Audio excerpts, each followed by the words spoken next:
Hey you, this is a cat. Look. Now listen. Humankind has always wanted to go fast. From walking, to riding, to trains, to cars, to planes, we have always been looking for ways to push our speed even further beyond.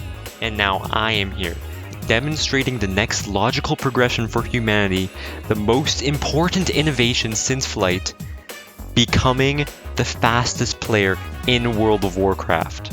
Every journey starts somewhere, and ours, just like in real life, starts on the character creation screen. We immediately have two big choices. Where do we want to be born, and what do we want to be when we grow up?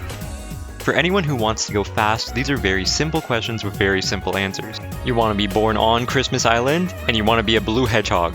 Right guys? Okay, maybe not. Anyways, let's see here. Blue, we can do no problem. Hedgehog, not really. And that's unfortunate, but luckily I do have a backup plan. Rated E for eugenics. Every race in World of Warcraft has their own racial traits, and thus some races happen to be faster than others. And look guys, I know it really doesn't sound good, but Lizard Entertainment made this choice, not me, and I just want to go fast, so please take it up with them. Here are our choices, and after selling everyone's personal data to 23andMe, I can tell you the relevant ones here are Colterans if I ever wanted to swim faster, I guess. Night Elves, which are faster than average and would be extra fast if I decided I was going for the fastest dead person speedrun. Worgen are just furry bait, though to be fair, they did get buffed recently and are fairly fast. Dark Iron Dwarves are great if you need to speedrun your bio breaks, but genuinely the Mole Machine ability seems really good for whole expansion speedruns. Those are crazy niche though. And Zandalari Trolls are fast! Passively faster than the rest and blue. Still not a hedgehog, but this is the best we're gonna get. Now for our relevant classes, you're gonna have to pick your poison. Furry or Emo. Druids are consistently very fast in their cat form, and you can pump that movement speed number way up with their movement cooldowns. Demon Hunters, on the other hand, well, let's see, they have infinite movement cooldowns, they have double jump, they have gliding, they have movement speed on their mastery, they have whatever the hell this is.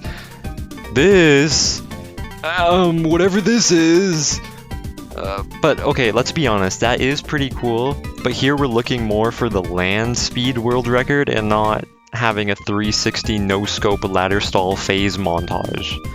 Also, I'm really biased, so we're going Zandalari Troll Druid. Now, one thing to know about me is that I'm a die-hard Alliance player, but at some point we have to be honest with ourselves and accept the fact that the Horde is just faster. Sorry, Anduin, but it's the truth. So let's get started.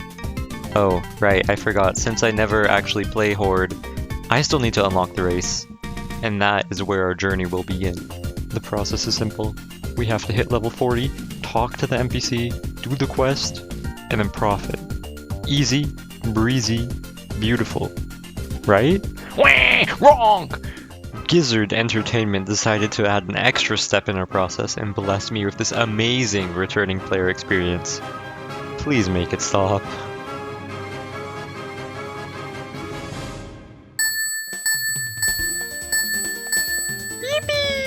And now to quickly go do the unlock quest where I totally understand everything going on.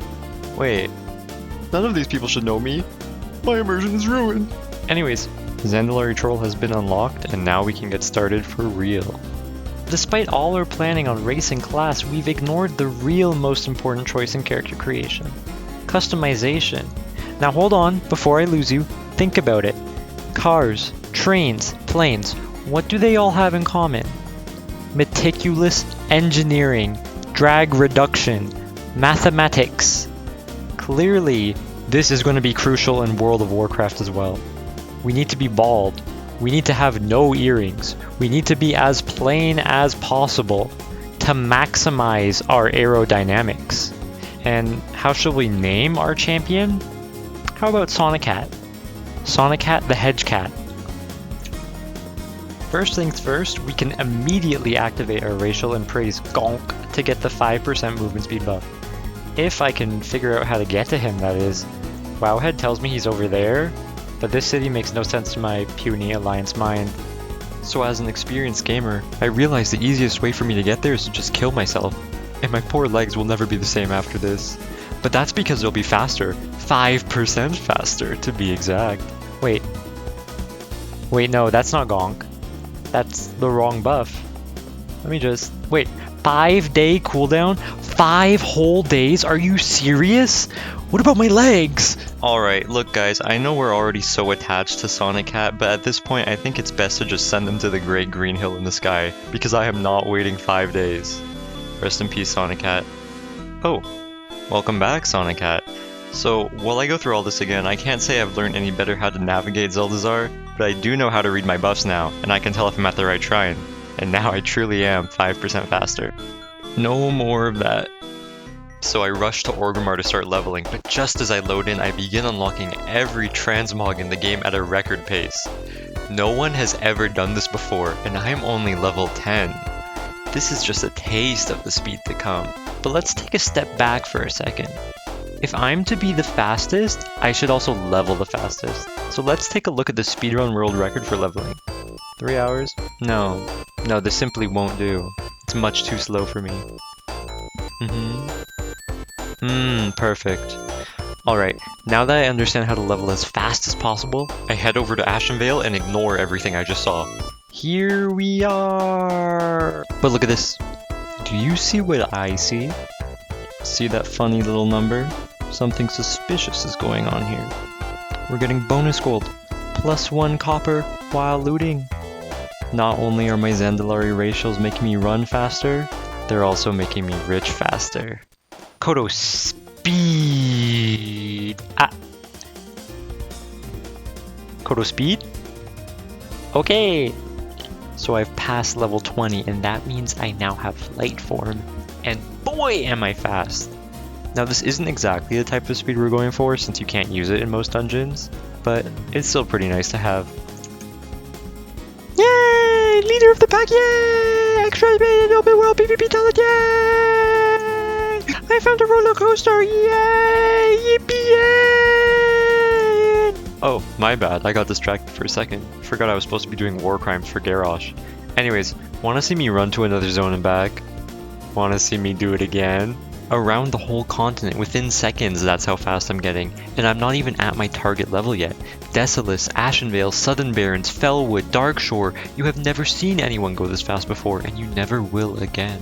Oh, and sorry Anduin, I'm a general of the Horde now. They're just cooler. And now that we're done murdering innocents for the Horde, we head to Desolace and start ruining the ecosystem for the Druids.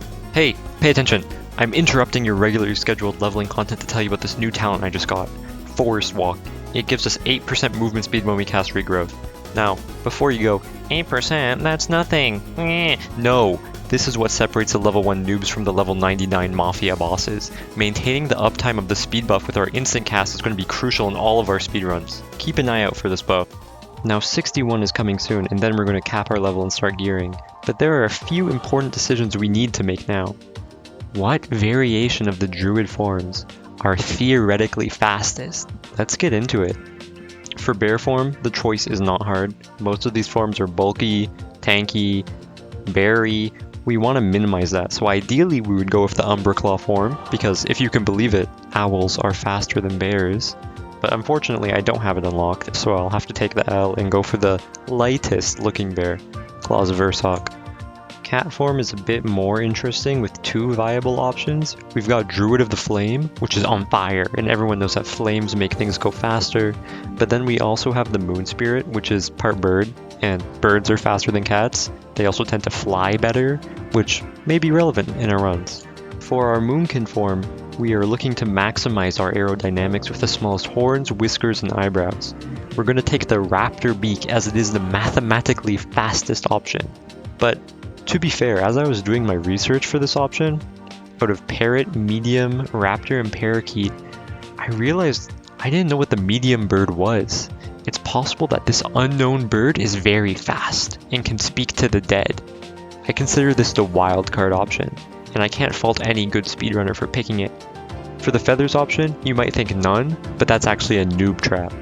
We need strong and healthy feathers to fly faster, and the best option we have here is standard. On decorations, it's the same thing. A novice speedrunner would assume none because it's all dead weight, but with an open mind, a pro would realize that gemstones are optimal because they can be infused with an air elemental to further enhance your speed. Lastly, we take the body odor effect because the best gamers get pretty sweaty when pushed to their limits. And we make it yellow. Super. Flight form has a lot of strong contenders. I would put the flaming owl in the top spot for reasons discussed before, but as I don't have it, our best options here are going to be the raven, the sentinel, and the bat. Raven's coming fast with a top speed around 50 miles per hour. The sentinel seems to be an unknown bird, but I called in an expert, and if we go off of beak and eyebrow analysis, we can say it's probably meant to be some kind of owl, and they top out around 40 miles per hour. And now for the bat, this is a unique case because it's harder to find information on their general speed, but let's say it's around the same as an owl. Unless, of course, it's a Mexican free-tailed bat, which can go up to twice the speed of the raven at 100 miles per hour. But is this a free-tailed bat? According to Wikipedia, this bat's tail can be up to half its length, and it's not attached to the uropatagium. Bobby, camera 8 please, zoom in and enhance on the tail. Oh, if we look at the tail here, we can see it's still attached. This is not a Mexican free-tailed bat, so we'll be proceeding with the raven as our flight form. Aquatic form, super easy. We got the human ancestor looking one, the orca, the dolphin, and what the fuck is this? I don't know. Orca's 35, dolphin 37, easy. Travel form, we don't even need to think. Cheetah is obviously the fastest, and if you're wondering, velociraptors are not fast. I did check. So here's our lineup. We got the sonic colored bear, we got the owl cat, we got the blue sweaty superbird with the wind enchants, we got the speedy raven, we got the dolphin, and we got the cheetah. As a final note, on the color of your forms, ideally you're looking for blue or purple. These colors have the highest frequency, meaning that according to science, they are the fastest. Immediately the difference in speed is palpable. I'm going so fast that I'm making sonic booms and sending the citizens of Orgrimmar to the... Wait, what are ear doctors called again? Otolaryngologists. Yeah, sure, that. Alright, let's finish leveling. Ta-da! 6-1. Okay, that's it for leveling. Let's go find the guy who caps our level and get gearing. So while I go get this guy, you might be wondering, why stop at 61? Why not 60, 70, max level? And basically it's all to do with scaling. The higher your level, the less each stat point is worth. So you want to be low level with high stats. 61 and 70 seem to be the most promising levels, and 61 seemed more accessible to me. Alright, I've spent some time looking into the best gear and I got baited. I wasted a few days getting some trash gear. Wowhead Speed Guide completely failed me. It said get crafted gear, so I unlocked Shadowlands before I remembered that rep grinds are not fast. So that didn't matter. Then I did some begging in the hell that is trade chat looking for a crafter. Thank you again, Bajan. But I won't be using this gear in the end. Because I spied with my little eye a Reddit thread by someone named Ace Swift. And his druid is fast. And I want to be fast. In this thread, I learned that you can buy eye level 357 speed gear on the auction house. That is 50% higher item level than what the WoW had suggested, which is just crazy. It's so much faster. So lock in, because now I'm going to give you the real gearing plan. First, we're going to go get our Heart of Azeroth so we can use Azerite gear. Now, each piece of Azerite gear has its own abilities that can be unlocked, and we're looking specifically for Longstrider, which will act as our main performance-enhancing drug, and Jungle Fury, which turns our Tiger's Fury into a speed cooldown through Longstrider. And that sounds complicated, but basically, Longstrider converts crit to speed. The tooltip lies, it's not capped at 8%, and Jungle's Fury turns Tiger's Fury into a crit steroid. So each time we're going to use Tiger's Fury, it gives us crit, and Longstrider turns that into more speed, and we go fast. And if you thought that sounded good, we can stack all of that 3 times. 3 times! So let me just pull up my handy dandy diagram here, and I'll show you what we want. This is what we want. The Helm of Hideous Transformation as our first Azerite piece, the Heart of Azeroth to enable our Azerite gear, gold tasseled epaulets as our second Azerite piece, Mecha Torque's bomber jacket as our third Azerite piece, and the rest of the gear is basically just stacking crit and speed as much as possible for Longstrider. Take notes here that we can use engineering tinkers to get a levitate and another speed cooldown, and also that the belts and the boots both have to be item level 320 or lower for the enchants I need. This tripped me up because I was thinking high item level is better, but no, I just wasted gold. They have to be 320 or lower. We're going to be using the Algari Meta Gem, which makes each gem slot with a unique Algari color give 2% speed. Now watch me gather all of those Azurite pieces with the snap of my toes, I guess, since I have paws. Shoulder, hat, jacket. Now for our non-Azurite pieces, it can be kind of tough to find gear for the right substats and the speed tertiary on our realm. But there's a little, let's say, creative thinking we can use. There's this website called Undermine Exchange that lets you search the auction house on any server, and let's say, theoretically, hypothetically, what if I just, made a script to search all of the realms and alert me when it finds some good gear? Then I'll just smuggle it back on over to Moonguard. With that plan in mind, I take out my programming Bible, I put on some programming socks, and I pray to God they don't ban me from their site. And here it is. Here's the script. This is what $20 million on a university degree does for you. Wow. It's amazing. It's so good. It's gonna find all the gear, I swear! Alright, this is my gear. This is my speed. I'm really fast. This is twice as fast as a normal feral druid in cat form. I'm moving like I'm on catnip. I'm turbo boosted. At this point, I'm way faster than ground mounts. But this is expensive, by the way. I don't actually have much gold on my character. I pay for the necessities like food, my HOA housing fee, $500 a month on free trade coffee subscription, hard drugs, but really that doesn't leave much to spare on my speed build. After all this is over, I might be having everything repossessed. I'm not too sure, but it's worth it for the speed. Just look at this. Look at my speed. Remember that guy I mentioned a while back in the Reddit thread? Ace Swift, he holds 2 of the records that I will be taking, and I managed to get in contact with him. He's actually a very sweet guy, and he gave me 2 more hard to find items, which boosted my speed a final 6%. Thank you, Ace Swift. I will be taking your records. Anyways, it's about time we got started. If everyone could open up their adventure guide to page 1, you will see all the dungeons in Raid from Classic. All of those world records are going to be mine. One by one, we're going to go in alphabetical order, and that takes us back to where this all started, Ashenvale. I'm going to be using the Speedy GG add-on to time things, as it just makes it so much easier, and the rules are simple.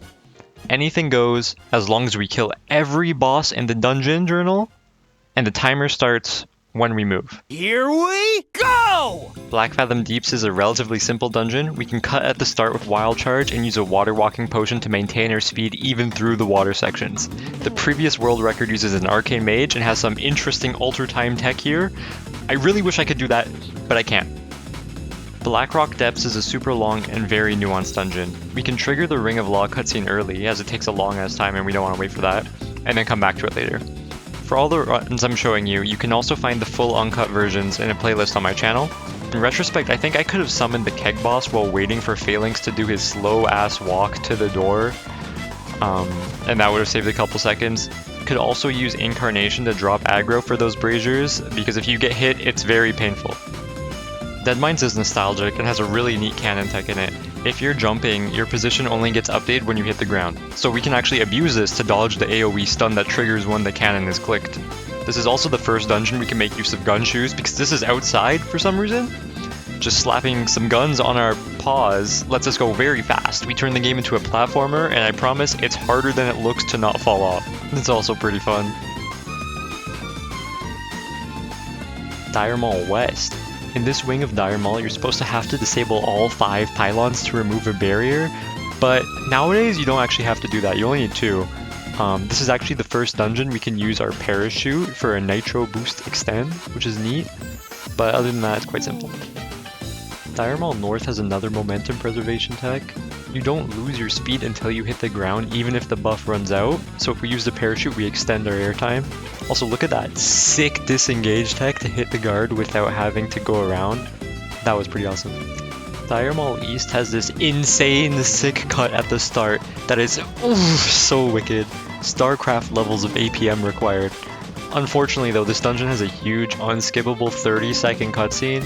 I mean, I tried everything to go around it, starting the cutscene then doing the dungeon backwards, using the second entrance. You knew there was a second entrance, right? But it all ended up being slower. Demon Hunter can likely do a nasty wall clip on this to push the time by a lot, but for Druids, we just gotta wait. Gnomeregan is a beloved classic that sadly has another 2-minute cutscene. It's so long you just want to pump all your cooldowns at the start because they're back up by the time it's over. This run had me going places I didn't even know existed beforehand, and also again the second entrance that you totally knew about this time sucks. Lower Blackrock Spire has a unique mechanic to keep in mind. We need to loot Omok's head for a later boss, and walking to corpses and looting is slow. But if we skill engineering, we can get a looter rank that lets us pick it up from a distance, and that's what I did. We use his head to summon some guy, and while we wait for this guy to come, we go kill his pets before we kill him. We can do some hardcore parkour, and then once we get to the final boss, there's a silly angle that you can barely reach, which saves a bit of time. Maradon is unique in the sense that the second entrance is actually useful this time. The previous world record uses the normal one, but I found this to be faster. In this dungeon though, you do have to be careful because there are these evil treants that will summon you to Brazil and ruin your runs if you don't kill them. Also Therazane wasn't the final boss according to the rule set, so interesting. Ragefire Chasm is a straight line, so whoever has the best gear wins. So I'm in Razorfen Downs and I'm feeling more confident with my kit. There's this really cool wild charge escape you can do that saves a bunch of time. And there's also a swimming human through the air. I don't know. Toby Fox, fix your game. Razorfen Crawl has this sick jump at the start to avoid the route. And then if you climb this route, you can kill 2 bosses very fast, which is awesome. Scarlet Monastery has gun shoes. Whee! Yippee! I love gun shoes! Yay! We need to talk. We have to be serious for a moment. The astute among you will have noticed that something has been very wrong with all those previous runs. My timer add-on was broken. It was not recording tenths of a second correctly. There is an issue in the code. But I, the best programmer of our generation, knew just how to fix it. And now we're good to go. Scarlet Halls is simple, but I'm going to show you something from another user's run. They had this Azurite power to just teleport wherever they placed it. In fact, it also just gave you 5% movement speed. I wish I had that. In fact, I even went and grinded it out, but it turns out it's actually disabled outside of BFA zones now. So keep in mind when I get these records, I'm actually at a disadvantage. But with my supreme intellect and skill, I'm still able to take them. Skullman's is so cool. Since it's a short one, it's all about cooldown management and knowing what to use when. There's a small optimization here you can make for Rattlegore, which is saving your Tiger's Fury to kill all the guys. You're gonna need that energy. But other than that, you just go fast. Shadowfang Keep is hard. Trust me, I tried, but it's hard. The current record by Ace Swift seems almost perfect. He has great movement, great cooldown management, better gear than me. I mean, look at his gear. He has 1, 2, 3, 4, 5, 6, 7, 8, 9, 10, 11, 12, 13 gem slots. And that's all of the colors he needs for the Algari meta gem. So that's a flat 8% speed there on top of all the crit he's getting for that. His run was done with the 5% Azurite Essence buff I can't get, and he even has Tireless Pursuit, another movement speed buff that I can't get. It's not impossible for me to beat though, definitely not. I might not be able to match his raw speed, but I am the best. I am the fastest. At this moment though, I'm honestly just not skilled enough, and I'm putting it off for now. We'll return to this one later, as it will require perfection. Stratholme Main Gate. This dungeon is all in the prep, it's all about the routing. There's not much going on inside it with the bosses, but there's this one guy you need to spawn by clicking on 3 mailboxes. And I'm choosing these 3 specific ones because if you go the other way through this gate, it spawns rats and traps you in it, and that seems really slow. For Stratholme Service Gate's entrance, in addition to killing bosses, you also have to kill the acolytes and the ziggurats behind them. You might be able to optimize those sections with a jump directly through the middle of the room, but I wasn't able to get that consistent, so just going around is fine. Similar to Scholomance, if we pay attention to the cooldown on Tiger's Fury, we can use the energy it gives to kill all the abominations really fast. Other than that, there's not too much going on here. I really wish Baron Rivendare would drop his mount for me, but even in all my runs, I never got it. Stockades is one of my favorite dungeons to run, and I'll show it in full simply because it is so fast and kind of addicting. It really shows how much faster than normal we're going. And also, Lizard Entertainment, free my man Hogger, he did nothing wrong. Sunken Temple. After you kill Jamalan, some dragon bosses start to spawn, so I route to kill him first. The route here overall seems pretty quick, just hitting each boss back to back, but for some reason I still feel like there is some potential to improve here. I would be interested to see if anyone could do better. Alderman. I have a love-hate relationship with this dungeon. Out of all of them, this was one of the hardest, and it's not because of like crazy routing or anything. It's just because the previous world record killed one whole less boss than me. They just go and skip the Lost Dwarves entirely, which saves so much time. I genuinely thought they were just cheating, but I checked later and apparently the Lost Dwarves are only in the dungeon journal for Horde. So sucks to be me, I guess, but I'm gonna lock in. I'm Sonic Cat, right? So we immediately rush the dwarves with Wild Charge and get a sick fadeaway kill, and we start the Iron Aya cutscene as soon as possible. We have to do this impossible jump, which I failed so many times that I had a lineup for it. I theory crafted a few other variants, but none were as clean. And during all this, I'm saving my cooldown so I don't waste them while the cutscene is ongoing. Once I kill her though, I just pump everything and rush towards the rest of the bosses. And in the final section, I have to pray I don't get hit while channeling. I set up the sneaky camera tech to moonfire these golems while I'm walking to the door, and in the last chamber, I messed up my re-stealth. All of these mobs that are hitting me can just ruin my run. But luckily, I managed to complete the channel, and I still beat their record even with the additional boss. Wailing Caverns just has a very long escort. I tried using Stampeding Roar on the NPC just in case maybe it made him go faster, but honestly, I don't really know if it does anything. I guess it was worth a shot. And Zul'Farrak marks our last dungeon. And it's a nice one with this extra long Gunshoe section at the start. I just really love Gunshoes. But after this, just leg it boss to boss to boss. There is one potential tech involving a wall climb to the final boss to skip the wall detonation cutscene. But unfortunately that boss is disabled until after the cutscene ends, so it just didn't seem viable to me. But yeah, nice dungeon. And now on to our raids before returning to Shadowfang Keep. Molten Core is the classic raid. Everyone loves it. There's a cool parkour we can do right here. And one thing to know about raids is that after every boss kill, your cooldowns just get completely reset. So you're just constantly spamming all of your movement cooldowns, and it is quite a different experience from the dungeons. Also, you can only attempt these once per week, so pray to God you don't mess up or else you're waiting another week. Blackwing Lair is another classic. In the fog area, there's another potential wild charge skip up the left wall, but it seemed really risky, and considering I only had one attempt per week, meaning that every 4 attempts is $15, I didn't risk it. Also, for that gas room I was just in, it usually slows you down like crazy, but if you're in stealth, it doesn't affect you, which is neat. Hello, dragon. Adventure Quest 20 really makes you feel like you are an exterminator. No more bugs. Go away. Encourage 40, however, is evil. I would not wish speedrunning this raid on my worst enemy. The creator of this raid hates me, personally probably. There's so many evil mobs in here with like 8-second fear, 5-second break your shins. The second boss, the royalty one, insanely buggy.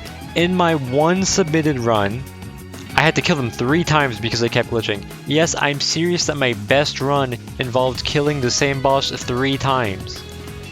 Don't know what you're doing in this raid? Surprise, Battle Guard Satura's minions teleport you back and kill your run. Try again next week? Oh no, now you're perma-CC'd! There are so many things that can go wrong, it's just awful. But let's rewind to that ooze boss. This guy only dies if you have frost damage. I'm a feral druid, where am I getting frost damage? Well, you see, there is one vendor in Storm Peaks that sells this one item specifically, which makes my auto attacks do frost damage, so I can kill him. Okay, that's a pretty cool tech, admittedly. Also, yeah, that underground section, it's all outdoors. You can gun choose. And that's all the classic raids, so now we have to go back to our final challenge. It's time to return to Shadowfang Keep and beat a Swift. This is the one world record between me and Glory, between me and having every single classic dungeon and raid record. Me versus a Swift. And even with all my improved tech, I still don't know if I can do it. But I'll give it my all. Immediately out of the gate we have tech.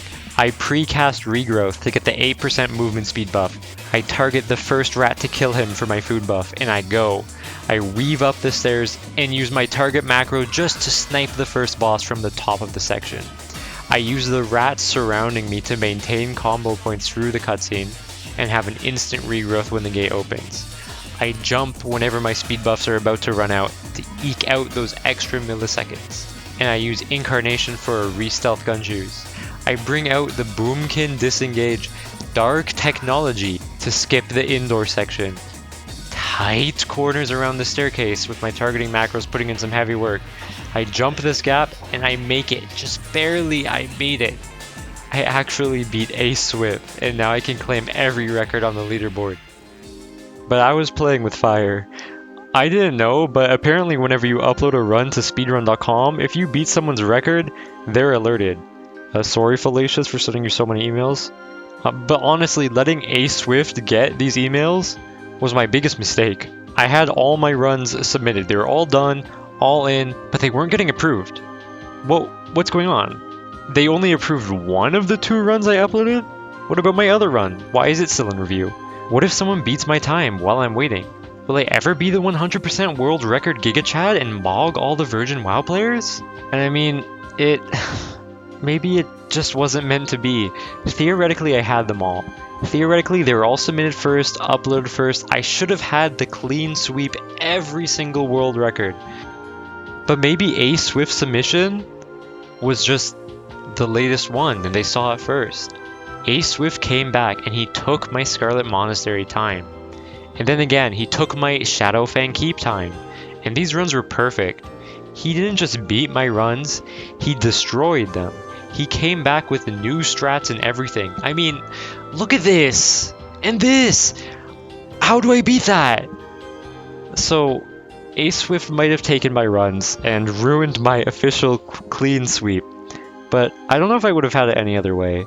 If it wasn't for him and that one Reddit post, we wouldn't even be here in the first place. So, well played. And so, I challenge you, dear viewer, come and collect my 27 world records! Challenge the world's best and see where it takes you. You'd be surprised what you can do when you put your mind to it. I believe in you. In the description, I'll put a link to the playlist with all the full runs of every instance if you're interested. Feel free to leave a like if you want. And thanks for watching. Genuinely. Have a good day. Bye.